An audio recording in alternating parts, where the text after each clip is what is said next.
Welcome to the Research Culture Uncovered podcast, where in every episode we explore what is research culture and what should it be. You'll hear thoughts and opinions from a range of contributors to help you change research culture into what you want it to be. Welcome to the Research Culture Uncovered podcast. My name is Ged Hall and I'm the Head of Research and Development at the University of Leeds. In this episode, I'm exploring aspects of science and research communication, but not in the standard sense of that phrase when we think of famous people like Hannah Fry, Brian Cox and Alice Roberts.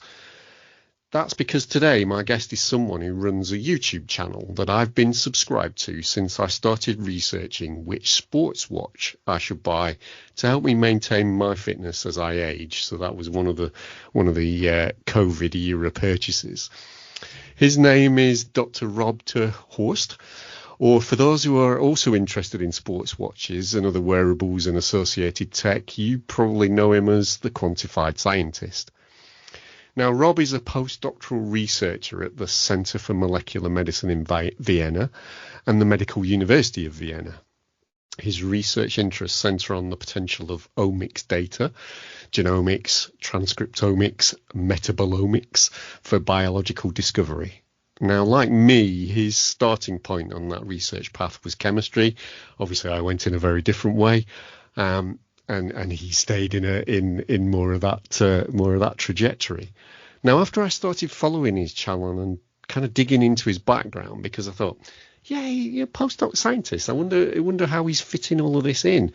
So various things started coming into my mind, and one of the things was I was really fascinated by the fact he treats himself as an experimental subject.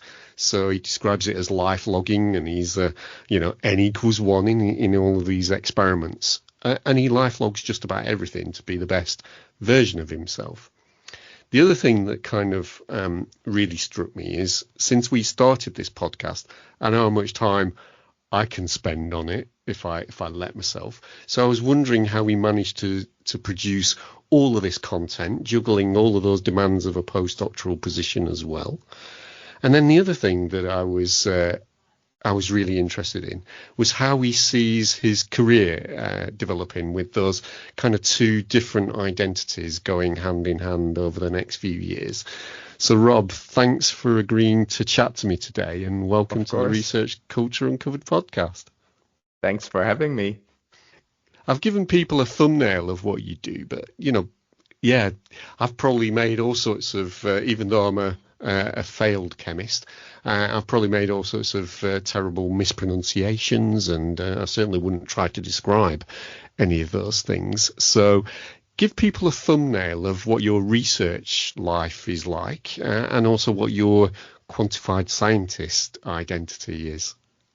Yes, I would split it into three parts, actually. So the first part is my normal research, which is more molecular focused. So we study usually the immune system in large cohorts using different omics data from single cell RNA-seq to sort of multi-ohm RNA and attack.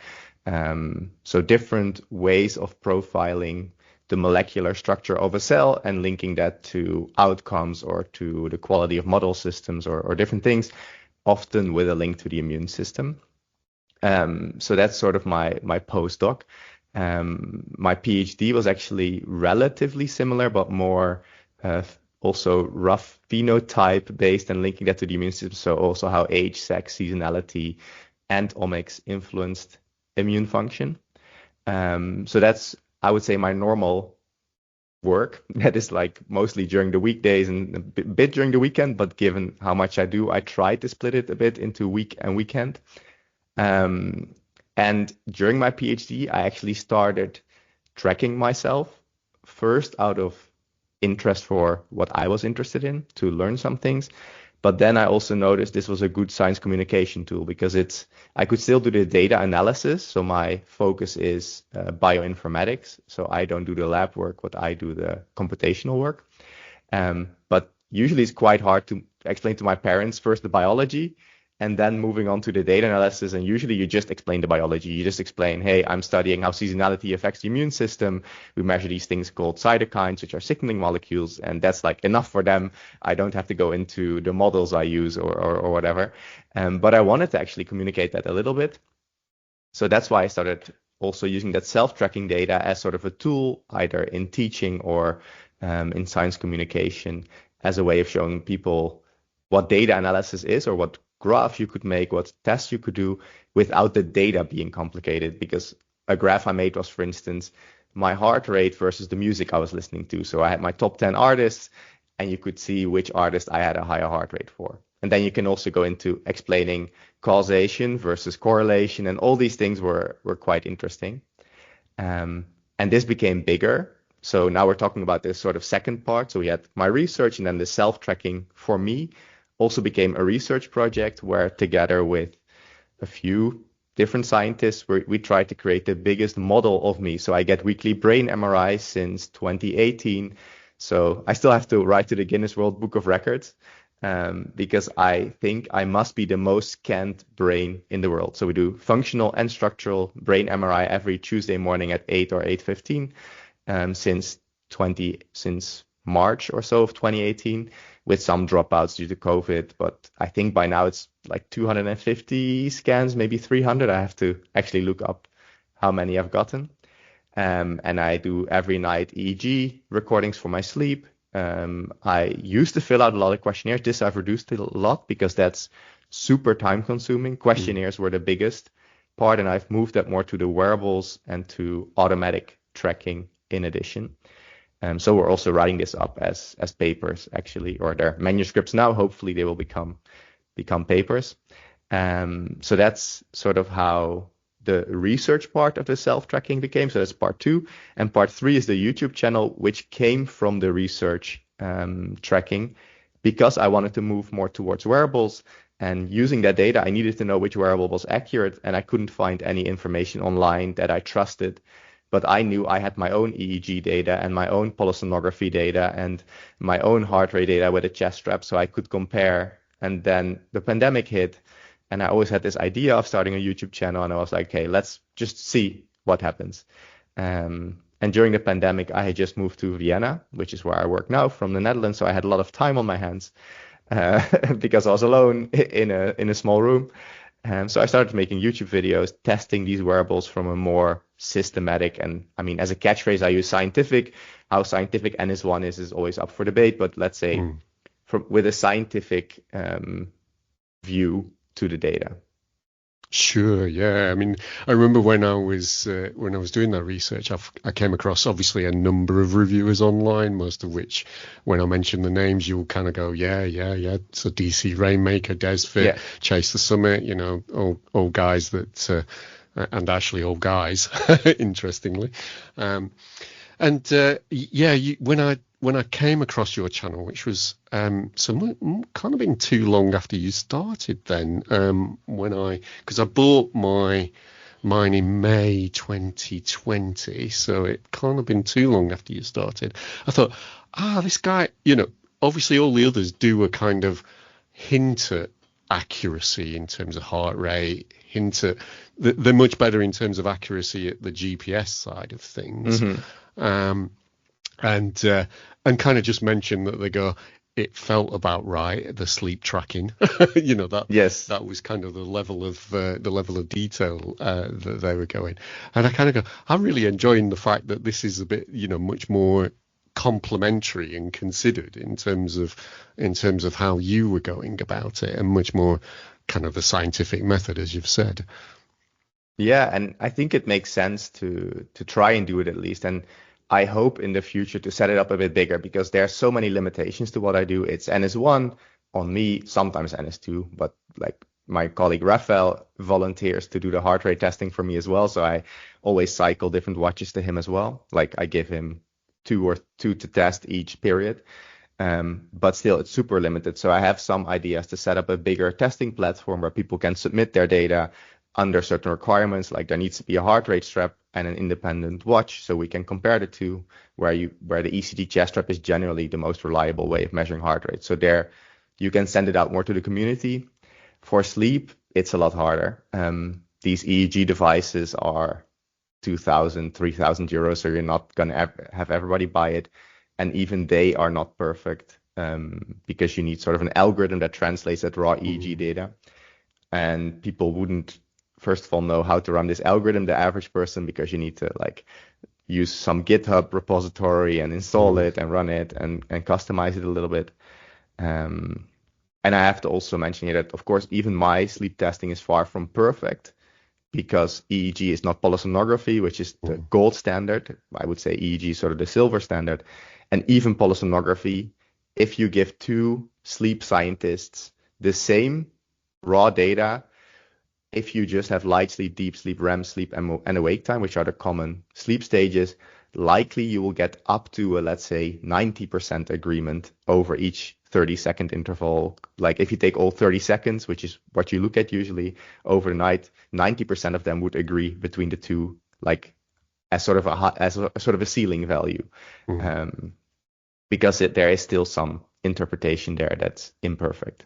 Sure, yeah. Now, when I was preparing for this interview, I hadn't quite realised that actually your interest in logging actually came from your research life. So I hadn't understood that. So that's absolutely fascinating because actually when I was preparing, I kind of looked at, just dipped into Wikipedia and kind of give me a list of scientists who've self-experimented. And there is a long history of it, in terms of Isaac Newton poking himself in the eye to see the effect of pressure on vision. I think he probably decided it hurts, is probably his finding. But interestingly, there were some really extreme examples like Joseph Barcroft, who shut himself and his dog in a chamber to test the effects of hydrogen cyanide. Poor dog died. I don't think he did. Not immediately, anyway. I think there were some concerns that it might have led to further on in his life, his early demise. And then Werner Forsman, this was the one that kind of fascinated me. He first demonstrated cardiac catheterization by actually inserting the catheter into his own brachial vein and then guiding it into his own heart. And you kind of go, that's just bonkers. Now, your self-experimentation is way less extreme than that. But can you tell us why, what drove you to kind of choose to do this? And, just give us all those motivations about why you started off on that path. I mean, I think the very first self-tracking was partially also to learn about myself and to maybe improve a little bit. But I think at some point it's scientific interest because nobody has scanned a brain over a decade, for instance, and I actually would be interested to see what actually changes as you age, but also because we do it every week, we can see if I have a breakup or if I have like a flu or whatever. Probably I'm not in the machine during the flu, but afterwards, like what changes with the brain, or even if I have a bad night of sleep, what changes. And now we can do it consistently to get rid of any confounding factors, because hopefully at least there will be enough bad nights of sleep that don't perfectly correlate with the confounders that we can at least somewhat tell those apart. So I think it started as somewhat self-interest and science communication, but then also moved for me because to the extent that I do it is not useful for most people, because you cannot do anything with a current brain MRI. Like, you're not going to change your life based on those results. So partially it's also just now that I did it for so long, it would be a waste not to continue or try to continue for at least a decade, both because then you have enough data to do something with. Like if you end up with, let's say, 300 MRIs in the end, or 400 maybe if we do a decade with some dropouts, that's enough to make conclusions that we can hopefully also translate to hypotheses we can test in a larger group of people.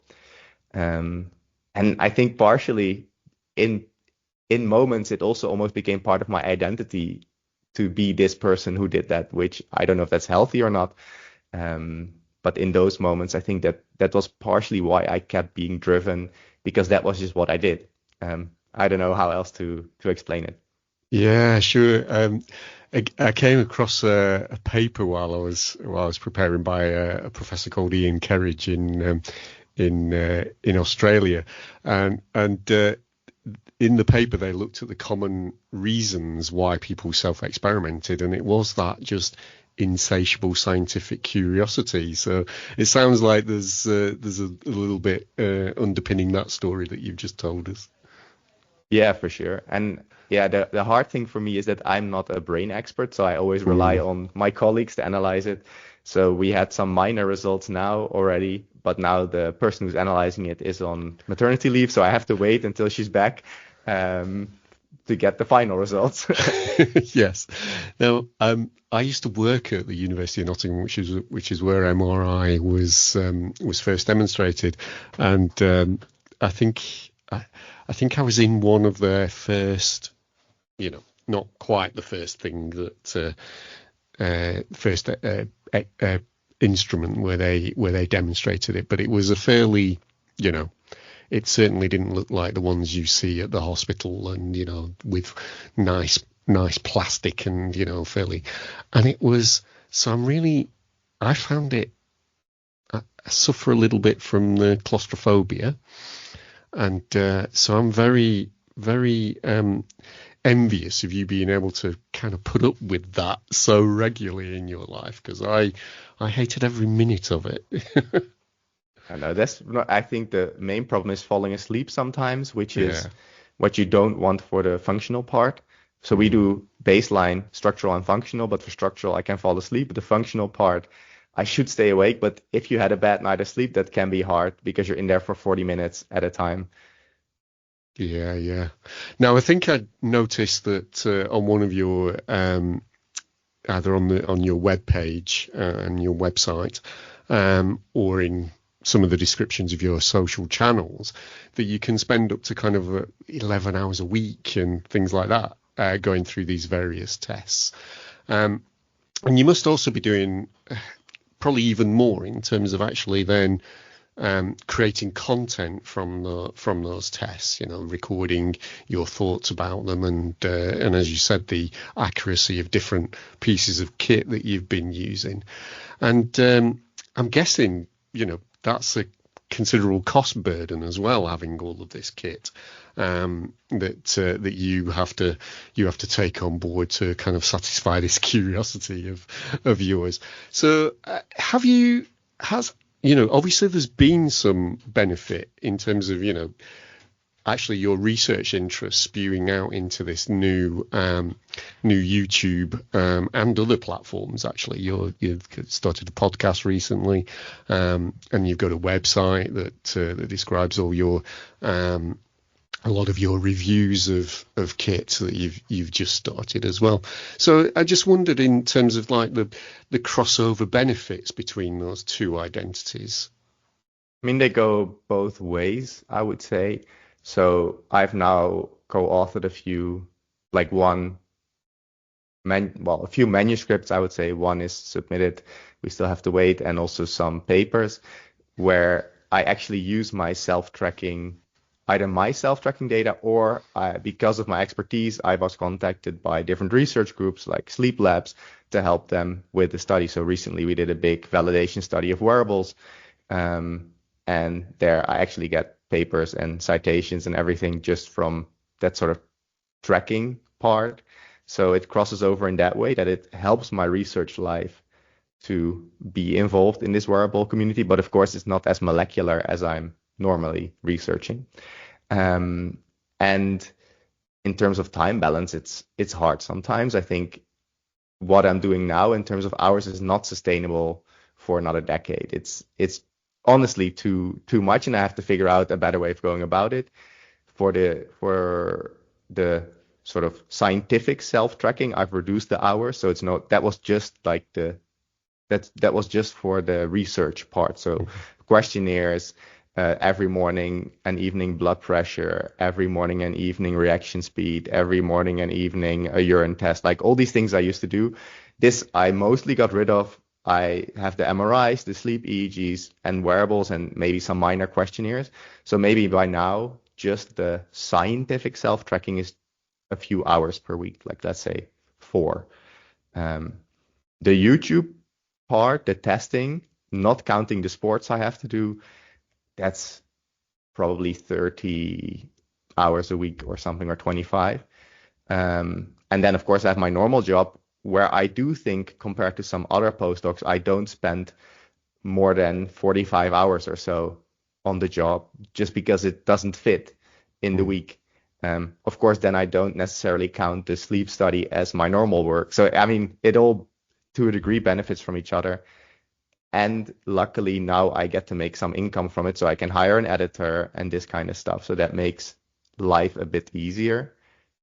But what ends up happening is, the moment I have an editor, I can just make more videos. Like, that's, Yes.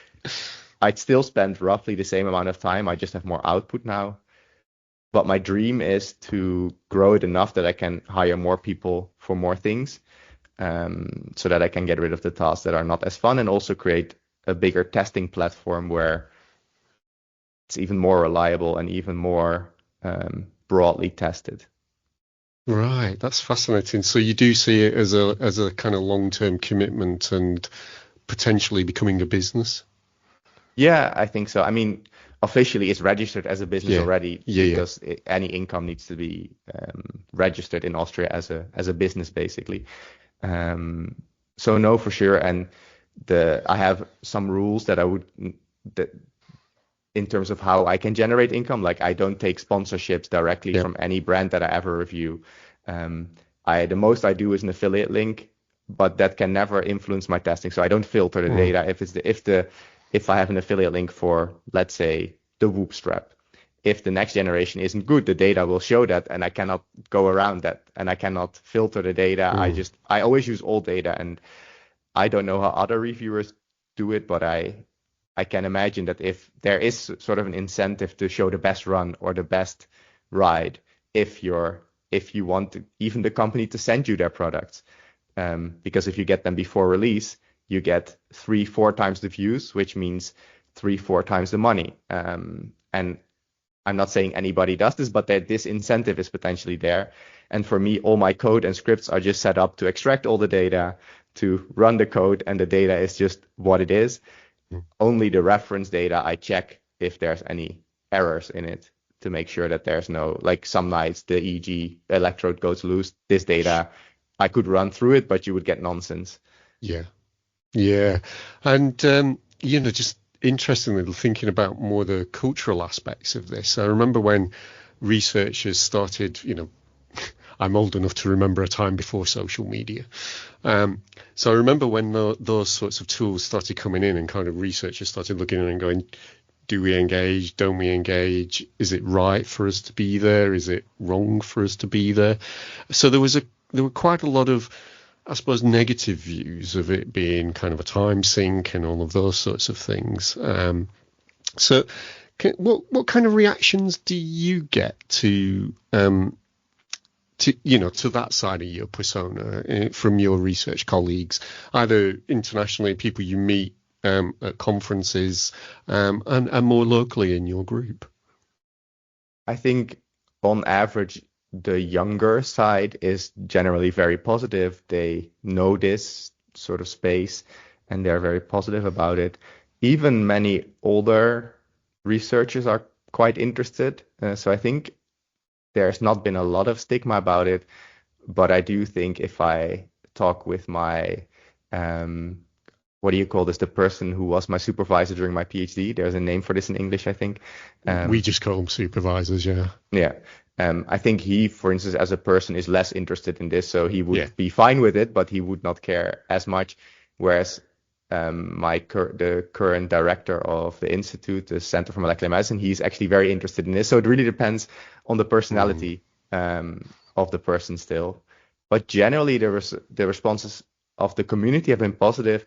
I think the main negative reactions you get is in YouTube comments. Even though the vast majority is positive, there will always be people who say, this is not science, this is not real science because it's NS1. And of course, I'm very open about this.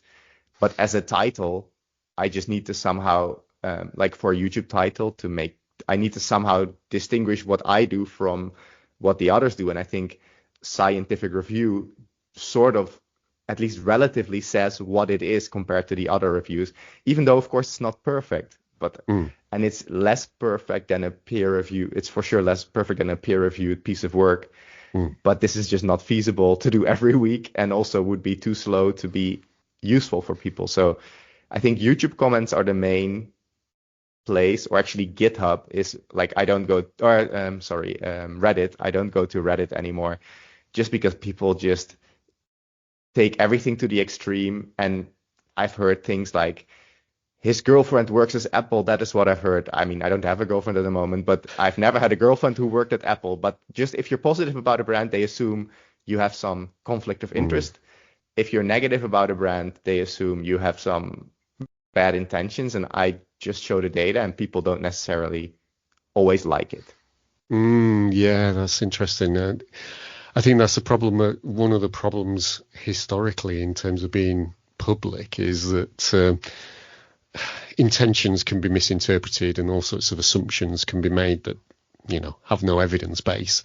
So interesting. How do you deal with those negative perceptions? Because I know, you know, some other channels, the person running that channel says, I don't read the comments. You know, I just ignore them completely. So if you want to get in touch with me, get in touch by, you know, his email is there if you want to get in touch with him.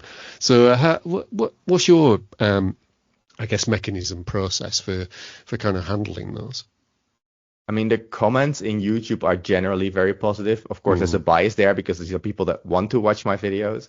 And also you have sort of a like to dislike ratio, and this is usually like 98%, 99% positive versus 1 to 3% negative. So it's like, there it is very biased towards people who want to watch my content. So this is kind of okay. I do, for the last month or so, watch less of the comments, just because just those few negative ones stand out so much from the positive that it affects your day for maybe 5 or 10 minutes, but that's enough that it's almost not worth it. And it's sort of sad that this also means I answer less comments at the moment, just because it's an extra burden that somehow at the moment, because I had a busy month, I couldn't put on top.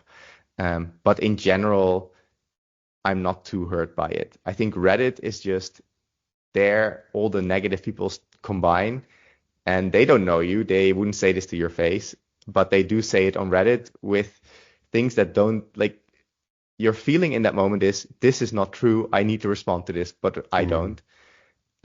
Because they say like untruths. Like, for instance, I remember one comment from a while ago where the person said, he's not a real scientist, look at his LinkedIn.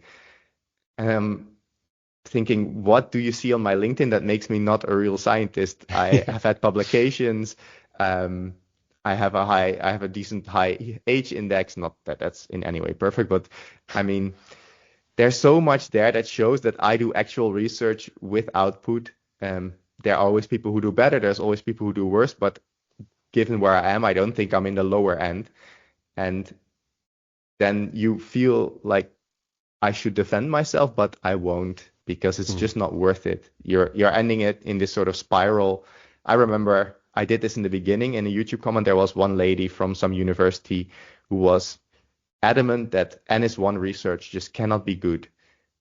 And I tried to discuss with her. I was very cordial, but there was just so much bile, I don't know how you say this in English, coming from it, that there was no reasoning with this person. And I actually said who she was. I could check her LinkedIn. She's a researcher who seems to have a good position, and I don't understand how a researcher, I always hope in our community that at least we can communicate about facts and have our opinions, but be open and nice enough about it that it doesn't result in this very extreme negative, where you can say it in multiple ways, and you can also try at least to stand in another person's shoes.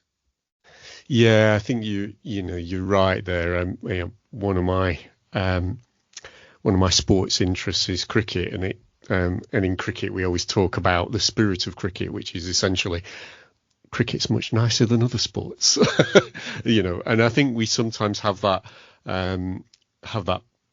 same positive bias to academia, that we kind of go, it's nicer than the rest of the world, where actually it is just the rest of the world in a microcosm. Yeah. So you can have those negative people. We've all heard the horrible reviewer 2 stories, kind of like, this is rubbish, or things much worse than that in comments, and the like. And it does just happen. I am just kind of slightly fascinated in terms of how we defend ourselves, in terms of not just whether we engage with it, but what we do to protect ourselves psychologically from them.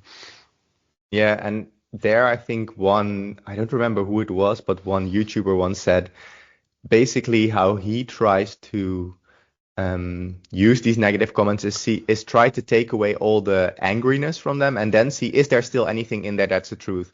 If somebody says your camera quality is horrible, it's the worst I've ever seen, and here I'm holding it back for the podcast, the language, then instead of taking all that negative, you can also say, okay, my camera quality, is it actually bad? Okay, maybe I can improve something. And I think that is ideally what you would do. And if somebody is just being negative for being negative, or they have such a strong opinion that, especially if that opinion cannot be changed by facts, then you can just ignore it.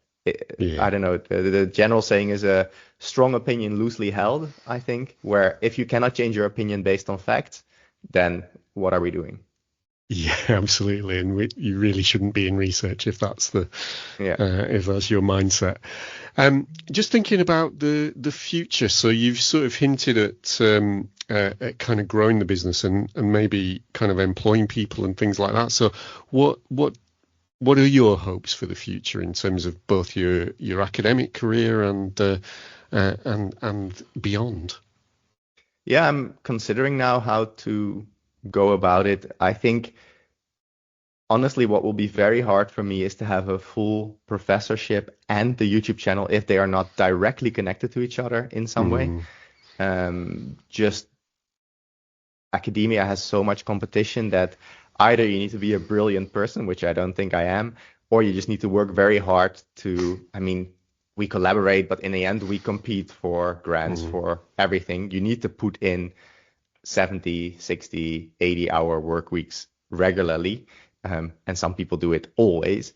And doing that for my full scientific job next to a YouTube channel is just infeasible, I think. So either I find some way of getting grants that combines both in a very nice way. But there I need to think very well about both the financial aspect, as in if there's any profit, where does it go to? Does it need to be a non-profit? I don't know exactly how this will work. I've looked into it just a little bit. Or I could leave academia. That would be another option. Still I would always be involved. There would always be some papers coming out, but not to have it as the main job. And financially, I could do it at the moment based on the YouTube income. So there is that option, but it's a very unstable income. Like it could drop. But then again, I could also be fired. You never know. Like life is an uncertain thing. I think taking no risks is also a risk.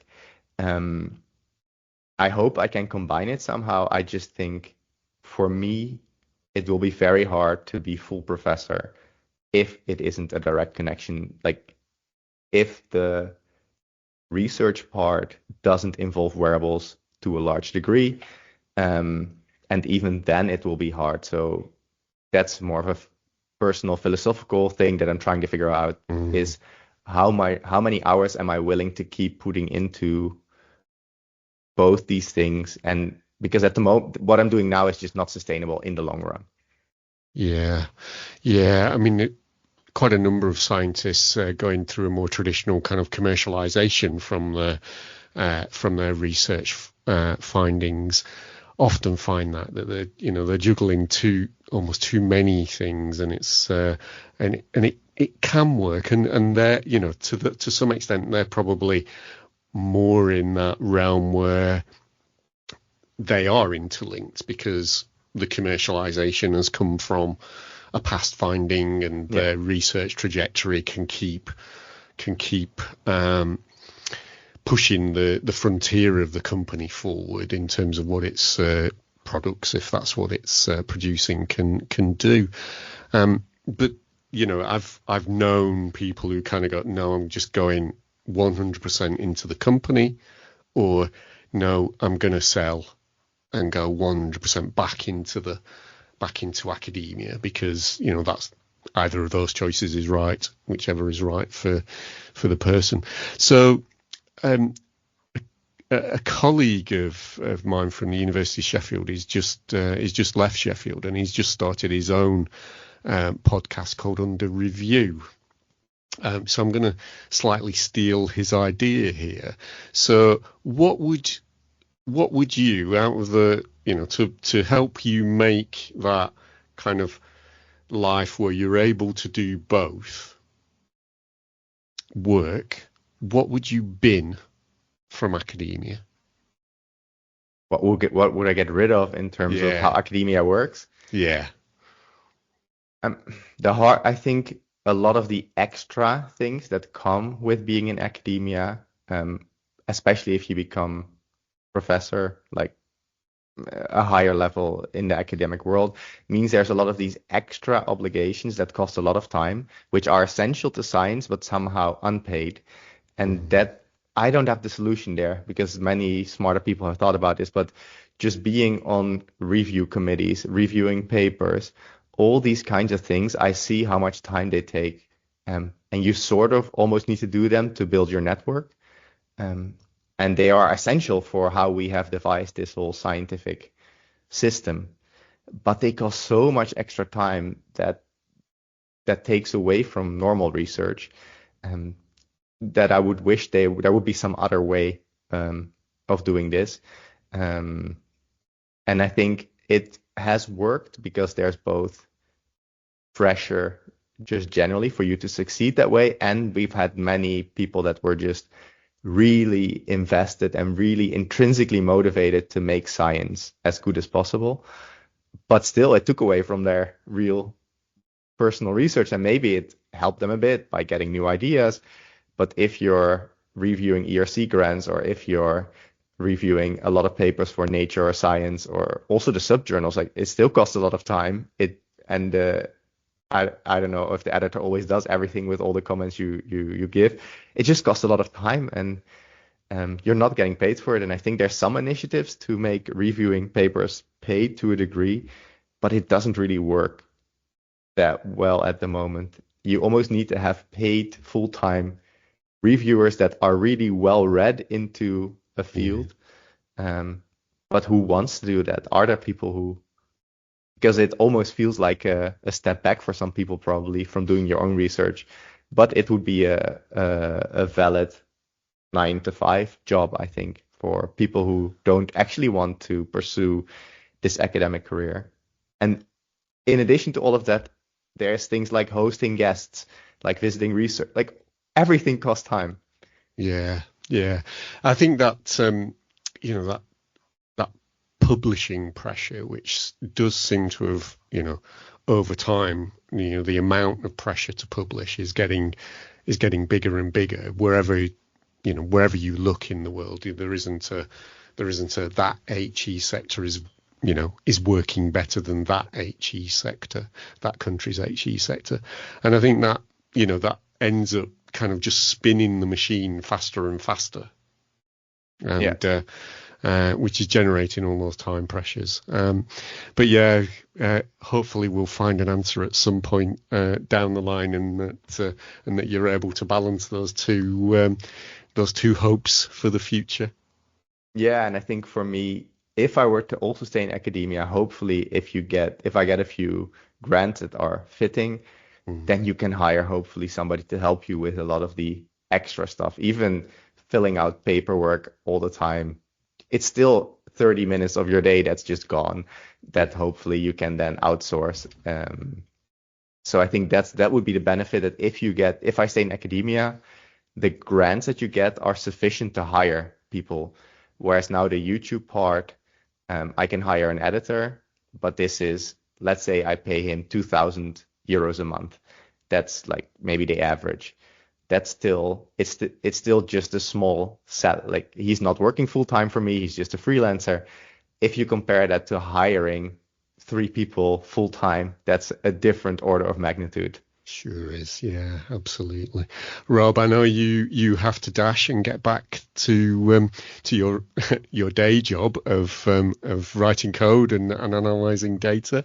So thank you so much for your time today to come on the Research Culture Uncovered podcast, and for responding to a random approach from one of your subscribers. I really enjoyed our chat, and it's great to find out so much useful information from your channel for me personally. That's been fantastic. So thank you for that. And I'll leave you to say goodbye to the listeners. Thanks for having me, and I hope the listeners enjoyed. Thanks for listening to the Research Culture Uncovered podcast. Please subscribe so you never miss out on our brand new episodes. And if you're enjoying the discussions, give us some love by dropping a 5-star rating and written review, as it helps other research culturists find us. And please share with a friend and show them how to subscribe. Thanks for listening, and here's to you and your research culture.